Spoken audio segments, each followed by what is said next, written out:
I have Baron, dude. Come at me. And Faker lives. Baron regen, really OP. And then he gets a kill with Requiem. So, yeah, I mean, at this point, game basically over. They even take the red. So much vision control. Let's watch that fight again.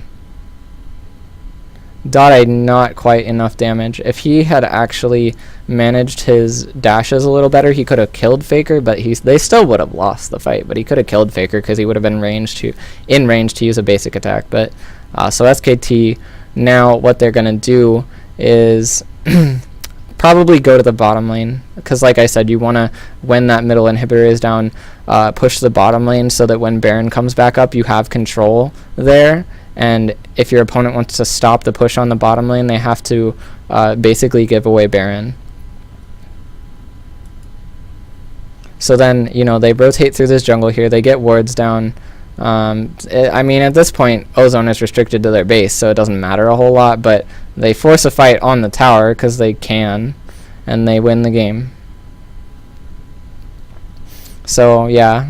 SKT, yet another really well-played game. Ozone not quite using their advantage like they would have liked to. Really good ultimate from Dade. Doesn't really matter, though. And then that's a 4-for-0. 4-for-1. And then they realize, hey, we've got these super minions here. Why should we bother killing this tower? Let's win the game. And they win the game.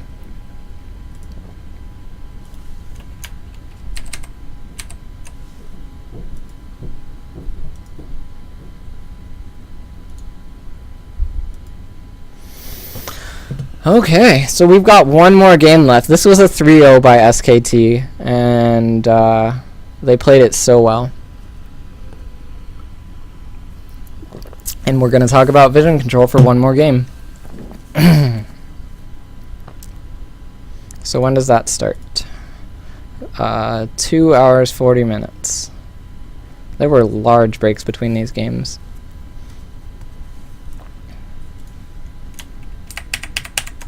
Is anybody doing anything in the chat? Nope.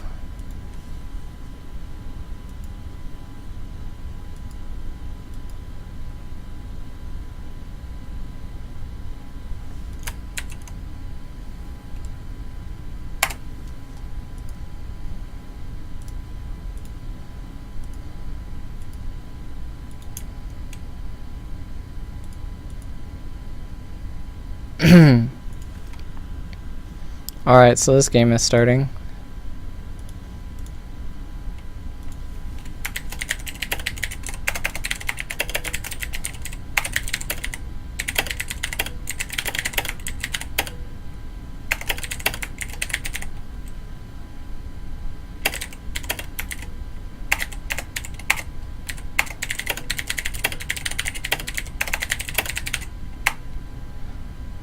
Still live, analyzing the last game of SKT versus Ozone and talking about how vision control wins games.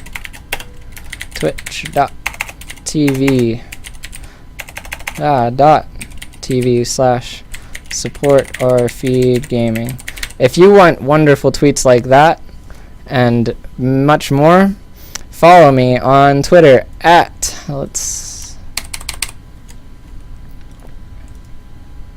Twitter.com/supportfeedlol, Facebook.com/supporterfeedgaming, supporterfeed.net, and Twitter.com/meatboy, which is my personal Twitter. Then there's the website for Supporterfeed, where after this I will be putting a summary, an article summarizing this and talking about, you know, vision control and a shorter version of what I'm doing here tonight. And then, of course, the Facebook page and the official Twitter of Support or Feed. So go check those out. Follow me. I don't always stream at the same time every week, but I do this segment every week. So if you want to be aware of when it's happening, follow Support or Feed on Twitter at SupportFeedLaw right here. And I do live updates of everything. So yeah, keep that in mind. And now we're going to talk about the very last game here.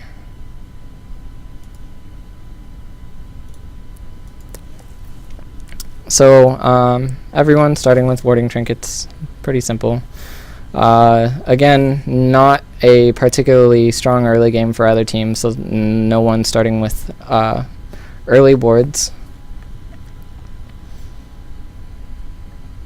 And yeah, there were some interesting team fights here.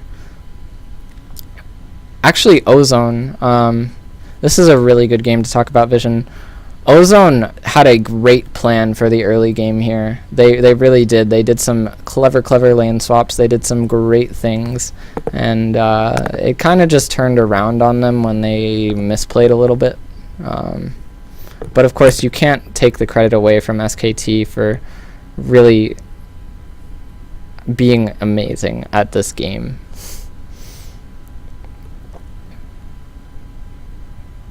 And this is a game where, look at SKT's team composition. Just for a second, I'm not going to talk about warding here, but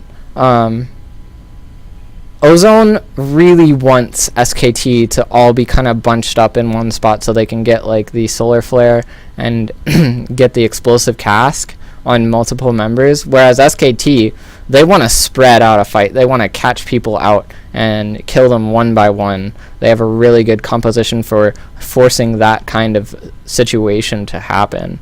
They even picked the Alistar just so they could do that. And for almost every fight, there were a couple fights when Ozone got, really just one fight when Ozone got a really good explosive cask that turned the fight, but most fights SKT controlled the fight by spreading out really wide and just making sure that Ozone never got to use their ultimates to full effectiveness.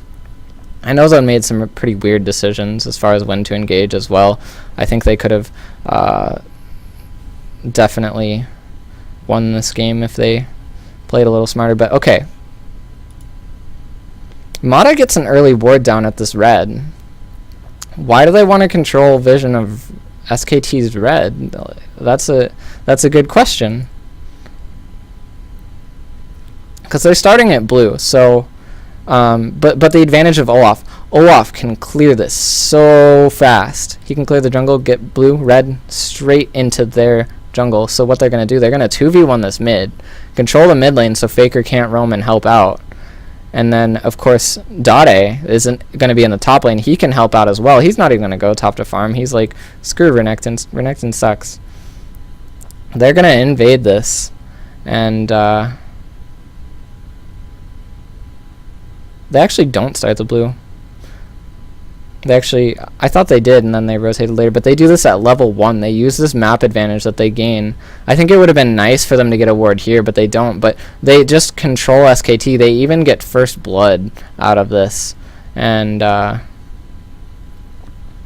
what a huge early game advantage for Ozone. They placed one ward, and they pushed up the mid lane as quickly as they could. And that got them first blood and red. So that's a huge advantage. That's one buff that SKT just doesn't get.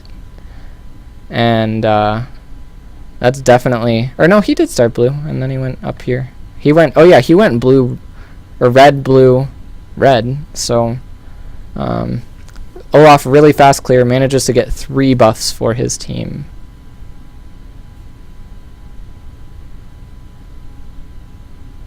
And of course he still has this red now because he got it earlier. Or did Dade? I think Dade actually took the first blue because they were going to do that invade. I don't remember. I'm a mess, guys. I'm sorry. Didn't take as deep in notes on this game as I did on the others. But looking at vision control, basically everyone's trinkets have expired at this point. They made their level 1 plays that they needed to make. So fast forward a minute. Alright. Ozone is actually now establishing pretty good aggressive warding. They have all of their wards are forward, and they're controlling this mid lane really well. It's kind of a shame that Dandy wasn't warding as much, because they would have seen things like Bengi inside their jungle doing stuff, and that actually really matters because Dada ends up dying here. And it was actually a really good play by Pumandu. Pumandu cancels this teleport. Dade waits until the teleport's about to show up. Teleport doesn't happen because Pumondu went under the tower to cancel it. So, but if they had seen that gank coming, it would have been a whole different story. If they had wards here, like, and that's where maybe Dade's inexperience in the top lane shows, because we saw Looper doing a really good job of getting a whole bunch of wards down here early in the first game, but not so much Dade, because he's used to playing in the mid lane. He's not used to dealing with those 3v1 tower dives, and I think they anticipated it. It's just Dade himself misplayed it a little bit. So actually, we're going to see that cancel. I want to show what happened. Boom! Huge. Like, if you didn't realize what was going on there, you'd be like, what? Why did Pumondu dive the tower? But that was really good play. He actually headbutted to a minion and then used Pulverize to knock him up and cancel the teleport. So, big play. So, at this point, not a lot of wards on the map yet.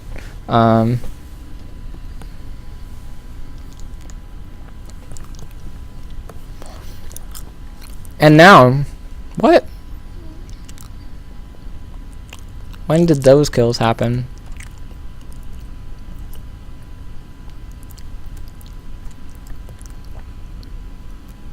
I feel like there was a little bit of a skip there. What is going on?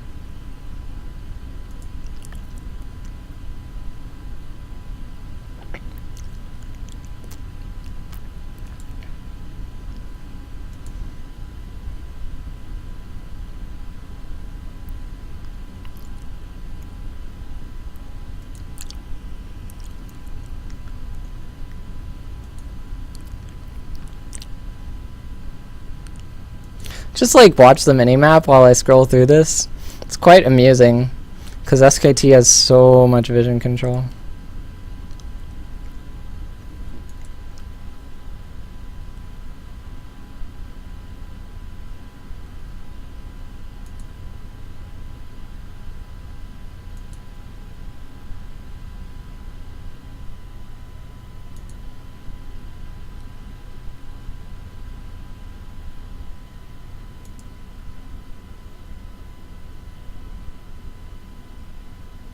So this is about where I was. So, still mostly defensive wards going down. There are the aggressive wards from Ozone have expired, and at this point, the advantage that they've gained from doing this 2v1 mid, they really need to get this tower pretty soon, or make something big out of it. I mean, I guess they did, but Faker's still farming pretty well. So, I mean, they do, I believe, get this tower pretty quick here, which is one of the big differences between this game and the other games, is that they actually, got the middle tower down. But,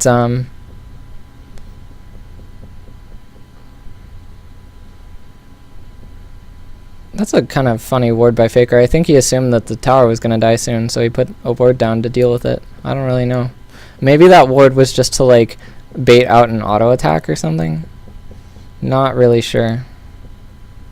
But they get, another aggressive ward down here. I'm assuming he's going to go across and put another one at Wraiths. Maybe.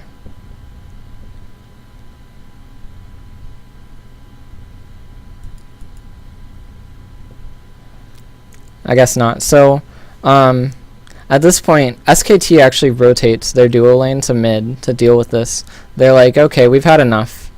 You can stop, 2v1ing our mid, and they prevent this tower from going down, which is a really good. Oh my god, look what just happened. We went from no wards on the map to suddenly 30 seconds later there's a ton of wards to talk about.